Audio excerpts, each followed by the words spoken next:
The babies wouldn't stop crying until the new maid walked into the room and with a song brought silence. But that silence would soon turn into the beginning of a battle no one expected. The crying wouldn't stop. High-pitched, relentless, uneven.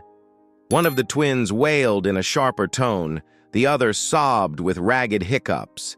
The sound filled the white room like an emergency siren no one bothered to turn off. Matthew sat in the armchair, wrinkled shirt, swollen eyes fixed on nothing. His eyes didn't cry, but they didn't blink either. His right hand clutched his wife's hospital wristband. Emily. She hadn't come back from the delivery room.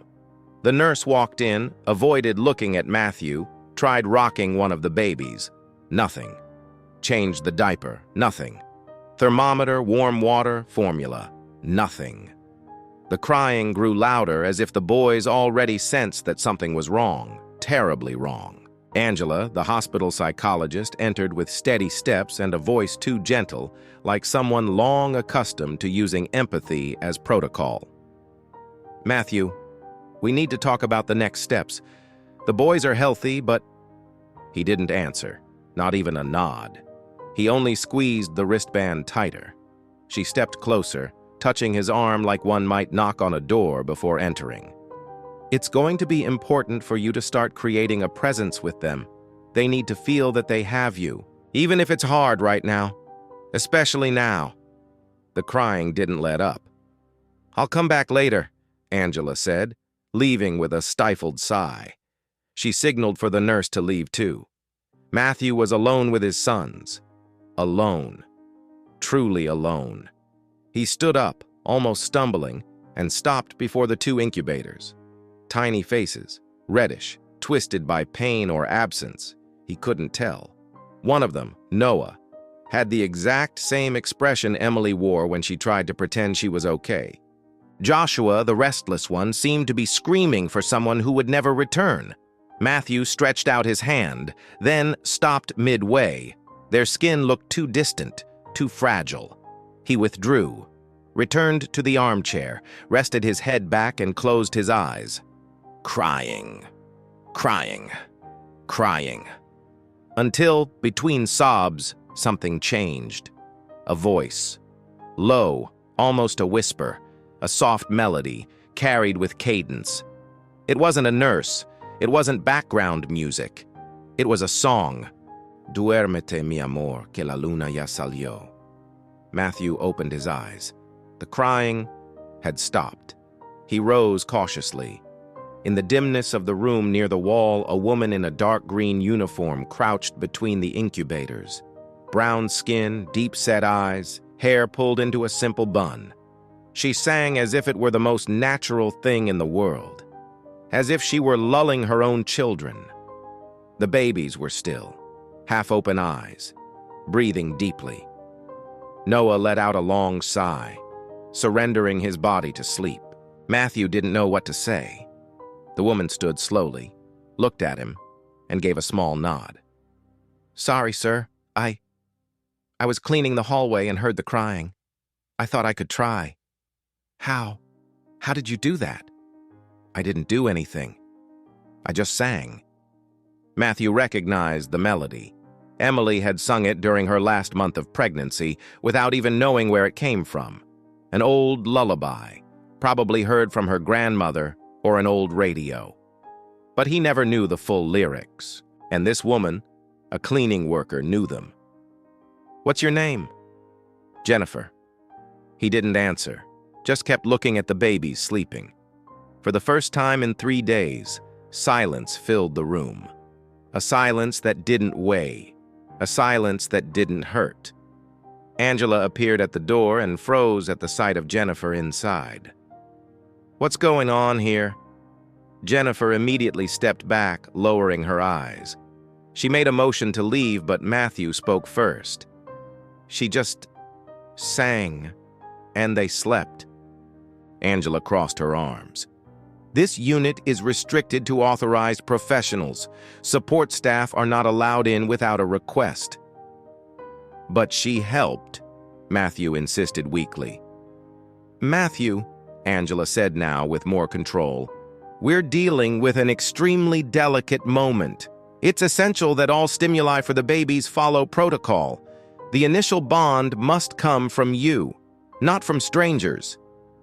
Jennifer lowered her head and slipped out silently, without defending herself. Matthew looked back at his sons. Their sleep seemed deep, peaceful. "She's not a stranger," he murmured. Angela didn't hear, or pretended not to. That night, Matthew didn't sleep. He sat between the cribs, watching each tiny breath. The silence wrapped around him in a strange way, warm, alive. The next day, the same woman appeared again, pushing a cleaning cart. She didn't look at Matthew, didn't try to sing, just mopped the floor quietly. But Joshua stirred awake and began fussing. And Matthew, on impulse, said, "The song, could you sing it again?" Jennifer stopped, hesitated, then nodded slightly. The melody returned, like an ancient secret remembered. And once again, the baby drifted off to sleep. There was something different about her. And Matthew was beginning to feel, without understanding, that this was no coincidence. The apartment felt too big, too cold, drained of life. Matthew stepped in, carrying the twins in his arms, still dressed in the hospital's white onesies. The lights were off, curtains drawn, air stagnant.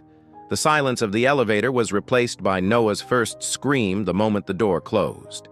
5 minutes later, Joshua joined in. Matthew tried holding one in his arms, then both, then none. Tried formula, a bottle, pacing the hallway. Nothing worked. Nothing. On the first day, he still tried to recall the nurse's instructions. By the second, he no longer knew what was day or night. His son's crying had become a continuous sound, as if grief itself had found an echo inside the boys' tiny bodies. The nanny arrived on the third day. Professional, experienced, recommended by Angela. She came with a sweet voice and practiced reassurances. "I'll take care of everything. You need to rest, Mr. Matthew." Within 10 minutes, the crying had doubled. Noah screamed as if being ripped from his mother's arms. Joshua trembled, feverless but shaken. The nanny tried wearing headphones. She lasted 1 day. The following afternoon, Matthew took the twins down in their double stroller to the building's common area. He needed air, even if it was only the stale air of the ground floor hallway. That's when he saw her, Jennifer, wearing a different uniform, pushing a mop bucket across the lobby floor. She looked at the babies, then at him. She didn't say a word, but her eyes said everything. "I can help, if you'll let me." Matthew hesitated for 2 seconds. "They don't sleep. Not since we left the hospital," he confessed, voice breaking. Jennifer looked at the boys. Noah was already squirming. Joshua clenched his eyes shut, about to cry. "May I try?" Without thinking, Matthew nodded. She came closer, knelt beside the stroller, and began to sing softly. "Duérmete, mi amor, que la luna ya salió." Matthew felt his entire body loosen as he watched them fall asleep there in the middle of the lobby, under white lights and the smell of disinfectant. From that day on, Jennifer showed up more often, to clean, to take out the trash, to mop. No one questioned it. She was invisible to the building, but not to the twins. They recognized her, and Matthew began to recognize it too. He started asking, indirectly, for her to come upstairs to clean the living room. And she agreed. She sang. She touched. The babies slept, fed, calmed down. One night, with the boys finally quiet, Matthew sat on the bedroom floor and opened Emily's dresser drawer. It was untouched since she had left for the C-section. Inside were small notes, scattered scraps, ultrasound photos, baby socks, and a hardbound notebook, her journal. Matthew opened it with trembling hands. The first pages were light, plans, dreams, fears about the birth. Then came accounts of anxiety attacks, exhaustion, and a name that appeared more than once. A. Today, A held my hand while I cried in the doctor's office. Not even the doctor did that. I don't know what I'd do without A. Maybe I wouldn't even have the courage to keep going with this pregnancy. Matthew frowned. A? There was a page missing in the middle of the notebook, torn out hastily. That unsettled him more than anything else. The next morning, Angela showed up. "I came to see how you're all doing. May I come in?" She entered without waiting for an answer. She found Matthew with deep circles under his eyes, holding the twins, toys scattered across the rug. "Are you adjusting?" "As best I can." She looked around, noticed a bottle with leftover milk in the corner, the smell of cleaning product lingering in the air. "Have you had any help?" Matthew hesitated. "A building worker has come by sometimes. She sings to them. They respond well." Angela didn't hide her discomfort. "Matthew, we need to talk about this." "About what?" "About you being vulnerable and allowing non-specialized figures to create an emotional bond with the boys." They calmed down with her, Angela. "Precisely. Dependence starts like this. Their brains are programming associations. And over time, this woman could take the place of a primary emotional reference. Do you understand the risk?" "I understand. I'm just trying to survive each day." She stepped closer, with her usual paternalistic tone. "Grief clouds our judgment. That's exactly when we need to follow what's clinical, what's safe. You are emotionally unbalanced. You could be projecting." "You think I'm projecting Emily onto her?" "It's possible." Matthew's face hardened. He held Noah a little tighter against his chest. "Emily sang the same song, and no one taught it to her." Angela paused, blinked slowly, changed the subject. "The hospital still has oversight during the first months. We can provide a trained caregiver, a team. I can supervise it closely." Matthew didn't respond, but something inside him had stirred. An itch in the back of his mind, a discomfort. If Angela cared so much about protocols, why did Jennifer's presence bother her more than the chaos he was drowning in? That night, Jennifer came upstairs again. She carried a cloth, pretended to wipe a shelf, then sang to Joshua, who hadn't slept in hours. Matthew watched from the hallway, in silence. When both babies finally drifted off, he asked, "Did you know Emily?" Jennifer stopped singing. She didn't turn around. "I should be going, Mr. Matthew." And she left. In the bedroom, the journal lay open. Emily's handwriting trembled in the last lines, and the name A appeared again, like a kind shadow, a relief, a secret. Matthew ran his hand over the torn page. That absence had weight, and now it was beginning to raise questions. This time, the crying didn't throw him into despair. Matthew stood at the bedroom door, watching Jennifer with the boys in her arms. She rocked them with a rhythm that didn't come from her arms, but from her soul, and the song had returned. Duérmete, mi amor. The melody was exact, the tone identical, every inflection, every pause. Just like Emily used to sing, but there was something more. A discreet sorrow woven into the notes, a longing that didn't seem to belong only to him. Joshua was already asleep. Noah still kept his eyes half open as if fighting to keep listening. Matthew couldn't hold back. "Where did you learn that song?" Jennifer didn't turn around. "It's an old lullaby." "No, Emily sang it exactly like that. The same intonation, the same lyrics. She said she used to hear it in her head but never remembered where it came from. It only appeared when the boys kicked hard." Jennifer stopped singing. She kissed Noah lightly on the forehead and gently laid him in the crib. "I was with her before, at the hospital, during the appointments." "Appointments?" "Sometimes. When she came alone, I stayed in the waiting room, gave her water, listened. That's all." "That's all?" Jennifer looked at him steady, without fear, but with weight in her eyes. Emily was afraid, Mr. Matthew. Afraid of dying. Afraid of being alone. And why didn't you ever tell me that? Because it wasn't my story to tell.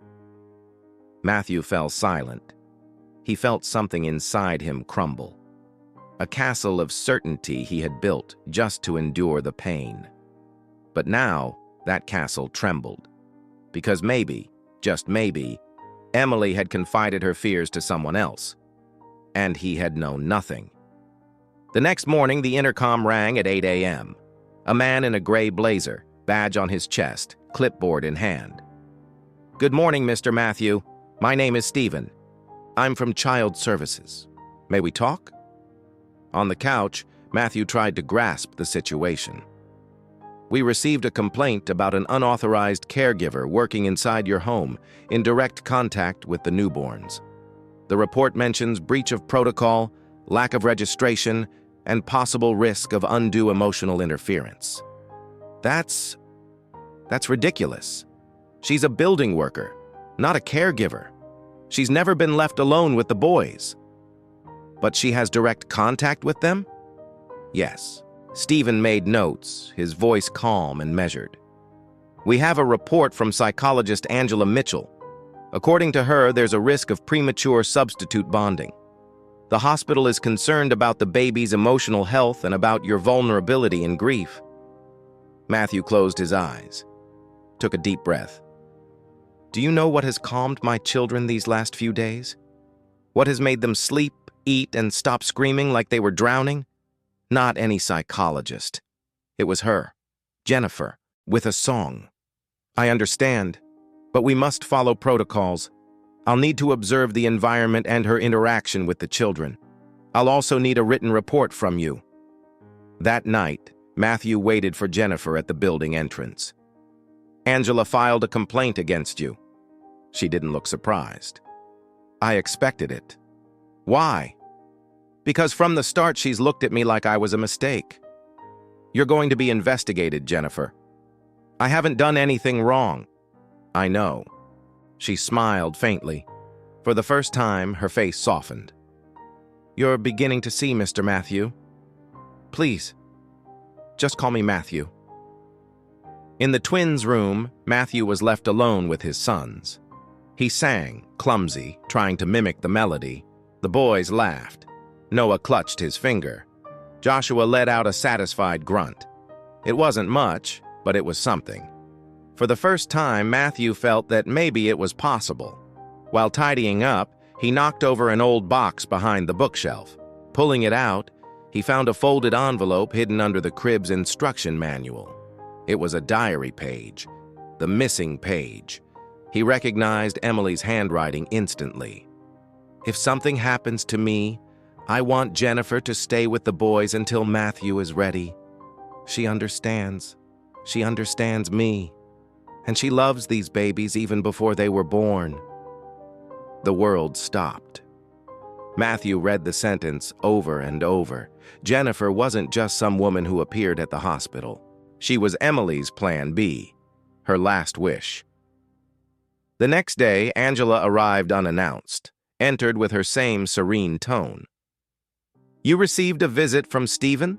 Matthew nodded. "It will be good to get everything organized, Matthew. Grief clouds the mind, but protocol helps. Trust me." He walked to the drawer, took out the page, handed it to her. "Emily wrote this." Angela read it. No reaction. "There's no date, no signature. It could have been written during a moment of confusion or during a moment of clarity. This has no legal validity. But it carries weight, Angela. The weight of truth. You're projecting, Matthew.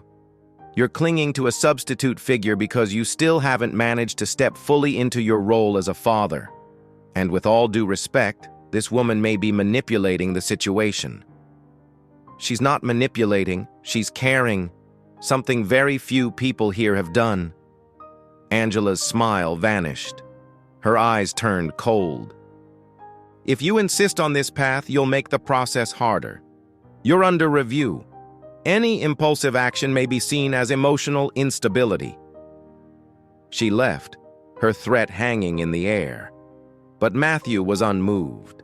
That night, holding both children in his arms, he understood that the war had begun. And he would not stay neutral. The envelope was yellowed, sealed with a pale blue satin ribbon. The name Matthew was written by hand in Emily's rounded, steady handwriting. He found it inside one of the boxes left from the maternity ward, among insurance papers and newborn clothes. He opened it without hesitation. The first words made him forget where he was. If you're reading this, it means something went wrong, and that breaks my heart, because I planned our life together. I planned to discover every laugh of the boys with you. But if I can't be there, you need to know everything. Matthew read with his chest tight, breath short. He followed line by line, feeling Emily speak to him one last time. I met Jennifer by chance. She was cleaning the prenatal room when I broke down in tears after yet another appointment filled with tests, warnings, and silence. She sat beside me. She didn't say anything. She just stayed. And that's what held me together. She isn't a doctor, nor a psychologist, but she was the one who saw me, who listened to me, who noticed when I was falling apart, even when I pretended everything was fine. I was afraid to tell you this, afraid of seeming weak, but now I understand. She was the one who gave me strength. If something happens to me, I want Jennifer to be with the boys. I want her to hold them when you can't, to sing to them, to help you until you're ready, because she loves these babies, truly. When he finished reading, Matthew didn't move. The twins slept beside him, lulled by the song he now knew. It wasn't coincidence. It was choice. Emily's choice. By late afternoon, he went to the hospital. Angela received him in her office with her same polished coldness. Matthew, good to see you. How are the boys? Asleep. Peaceful for the first time. And not because of any of your protocols. He handed her the letter folded into thirds. Angela read it with sharp eyes, her expression unchanged. This doesn't change anything. What do you mean? This letter has no official recognition, no date. It may have been written during an emotional breakdown, which is common late in pregnancy. Emily was sensitive, overwhelmed. This kind of record has no clinical value. It has human value, Angela, and that seems to bother you. She dropped the letter on the desk. What bothers me is seeing you, so fragile, manipulated by a woman with no training, no background, no preparation. You think you're making choices, but you're being driven by longing, and that's not safe for the babies. Don't you dare call this longing. You have no idea what these last days have been like. If it weren't for Jennifer, I would have broken. She's what's left of Emily, and you want to take that away from me. I want to protect the children.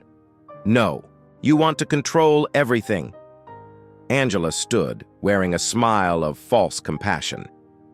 Careful with your words, Matthew.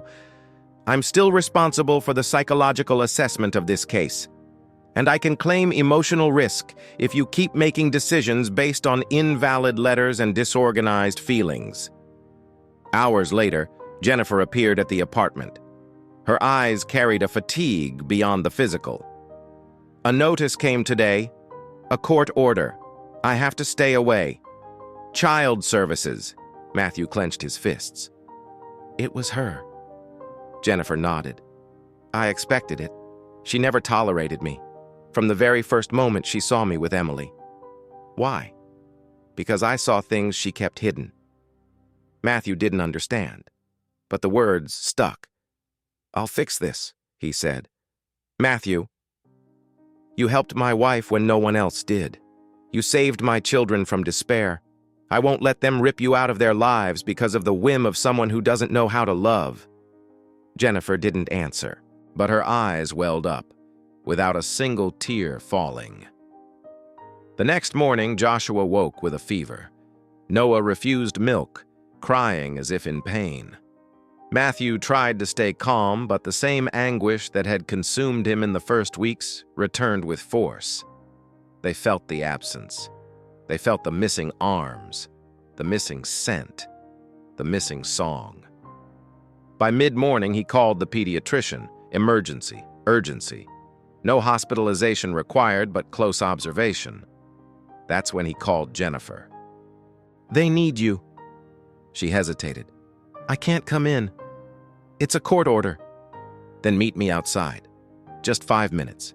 Sing to them." In the building's garage, inside the car, Jennifer slipped into the back seat. She looked at the boys, both pale, eyes red.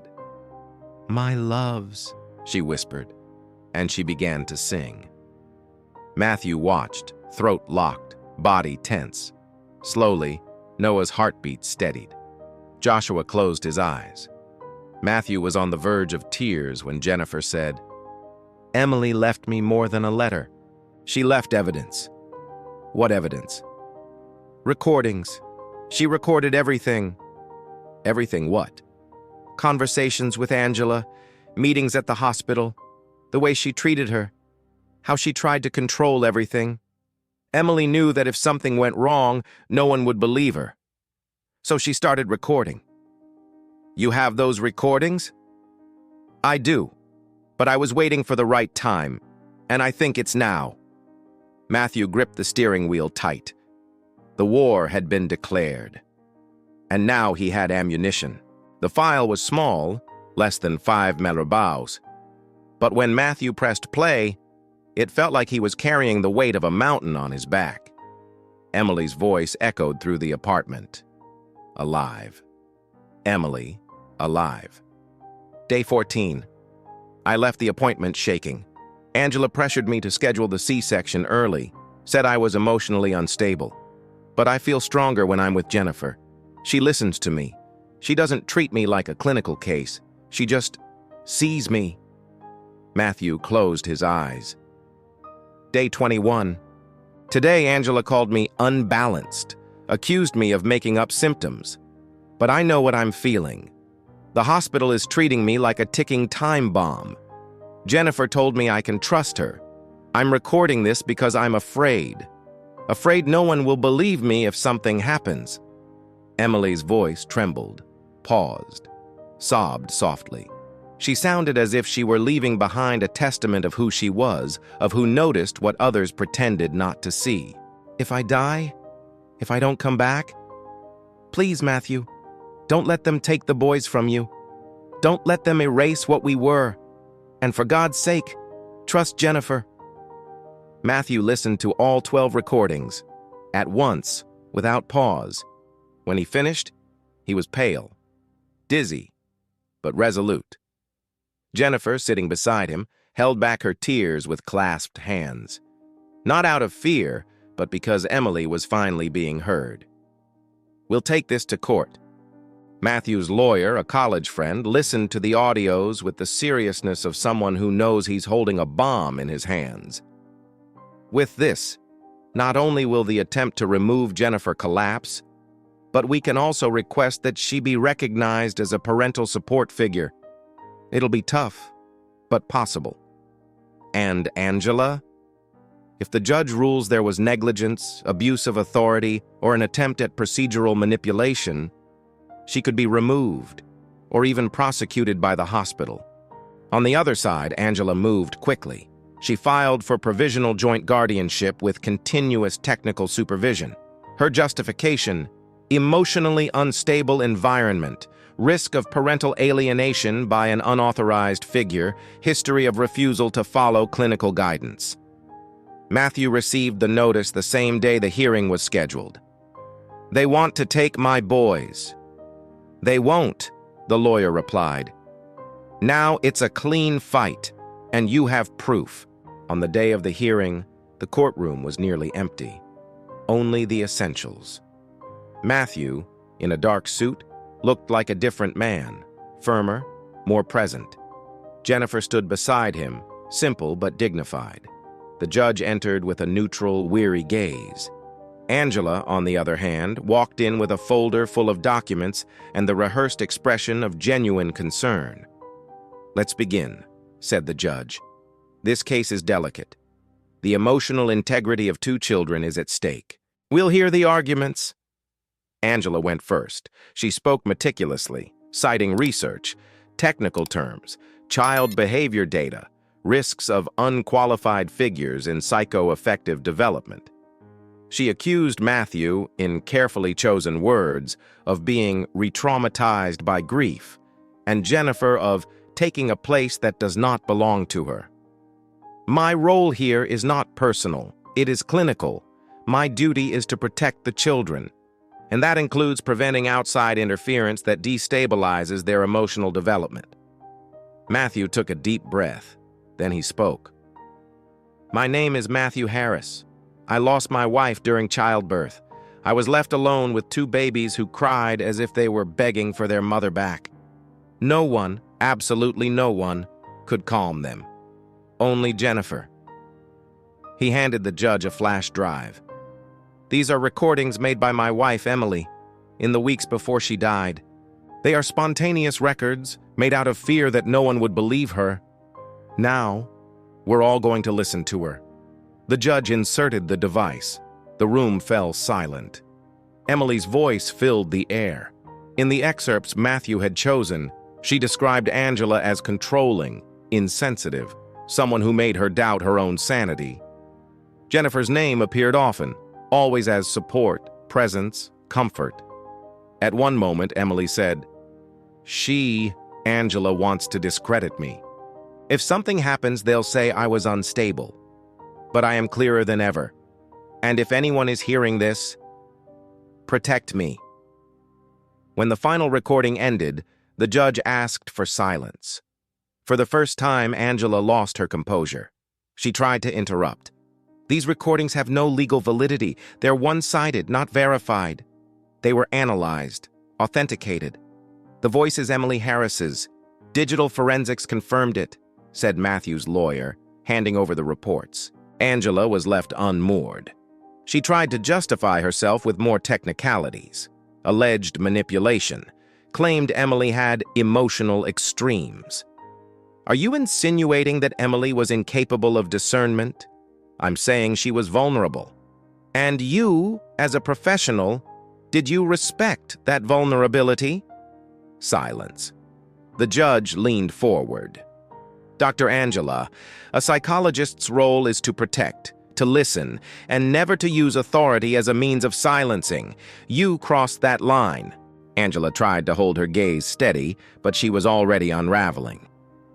This court recognizes that there was an attempt at undue interference in the family nucleus, and in light of the evidence, considers Ms. Jennifer Scott a legitimate support figure in the children's development in accordance with the wishes previously recorded by Emily Harris. From this moment on, I remove Dr. Angela Mitchell from this case.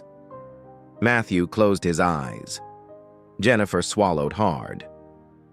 The judge concluded, the case will be forwarded to the Regional Council of Psychology for review of the professional's conduct. Outside, Jennifer was in shock. Matthew hugged her for the first time. A full embrace, grateful, real. Emily did it, he whispered. She never really left. The boys slept in the car, peaceful for the first time in days, and the silence that remained now was relief. The garden wasn't large, but it was full of life. A hammock strung between two trees. Toys scattered across the grass.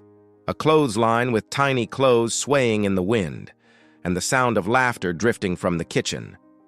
Noah and Joshua ran after each other, barefoot, shirts damp with sweat, as if the whole world fit right there.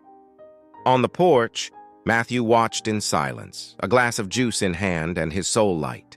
His eyes no longer carried the shadow of grief, only the marks of time, of learning, of love. Inside, Jennifer cradled a newborn in her arms. Eyes still shut, skin pink and soft. Her name was Emily, Emily Scott Harris, not in honor of sorrow, but of the woman who had brought them together, who had planted all of this before she left. 3 years had passed since the hearing. The case against Angela dragged on quietly, the way cases do when institutions prefer to hush things up rather than make amends. but she was removed. The hospital released a curt statement and never again came knocking at Matthew's door. Life after that didn't fix itself overnight. There wasn't a precise moment when everything fell back into place. Because the place was different, reality had shifted, but there was peace. Jennifer came to live with them shortly after the court's decision, not as an employee, as a presence.